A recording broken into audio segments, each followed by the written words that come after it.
গত লোকসভা নির্বাচনেও প্রার্থী হিসেবে তার নাম সবথেকে দেরিতে ঘোষণা হয়েছিল, কিন্তু হাতে কম সময় নিয়ে প্রচার করেও তিনিই বাজিমাত করেছিলেন। এবারেও তিনি প্রার্থী হয়েছেন। এবারেও তার নাম ঘোষণা হয়েছে সবথেকে দেরিতে, কিন্তু এবার তার কেন্দ্রও বদলে গিয়েছে। তিনি সুরেন্দ্র সিং আলুওয়ালিয়া, আসানসোল লোকসভা কেন্দ্রের প্রার্থী তথা বর্ধমান দুর্গাপুর লোকসভা কেন্দ্রের বিদায়ী সাংসদ। আসানসোলে তিনি প্রচার শুরু করলেন এদিন থেকে। নাম ঘোষণা করেছেন মোদিজি। বিপুল স্বাগত ওখানে করেছে আসানসোলের কয়েক হাজার যুবক। আর তারপর আজ সকালে বেরিয়েছি, সব জায়গায় রাস্তায় স্বাগত হচ্ছে। মায়ের শ্রীচরণে আমি যে কথাটা বলেছি আপনাদেরকে তো বলতে পারি না, সেটা মায়ের আর ছেলের কথা। সে কি আপনি বলেন? নিজের বউকেও বলেন, বলেন কি? বললেই তো ঘরে ঝঞ্ঝট হয়ে যাবে।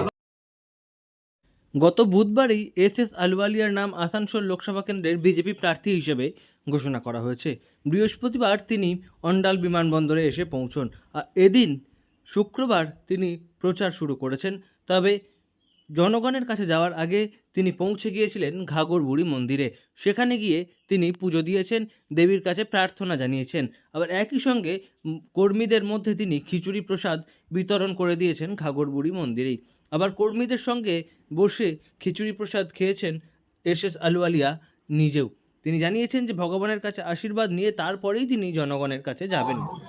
এই জন্যে মা আর তার সন্তানের পেছনে কি বার্তা হলো সেটা জানার চেষ্টা করা ভুল। জনগণের কাছে জনগণে শরণাপন্ন হওয়ার আগে মায়ের আশীর্বাদ নিতে এসেছিলাম। কালকে কুলটি গুরুদ্বারায় গুরু সাহেবের আশীর্বাদ নেব,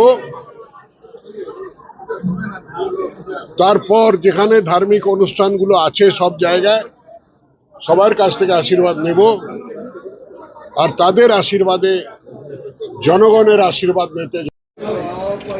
যদিও ঘাগরবুড়ি মন্দিরে গিয়ে তিনি কি প্রার্থনা জানিয়েছেন এই বিষয়ে তিনি মুখ করতে চাননি, রাজনৈতিক প্রসঙ্গে কথা বলতে চাননি। এই বিদায়ী সাংসদ আসানসোল লোকসভা কেন্দ্রের প্রার্থী তিনি জানিয়েছেন ফুলপুকুর গুরুদুয়ারায় গিয়েও তিনি আশীর্বাদ নেবেন এবং তারপর ভোটের প্রচার শুরু করবেন, জনগণের কাছে যাবেন। আসানসোল থেকে নয়ন ঘোষের রিপোর্ট, লোকাল 18 বাংলা।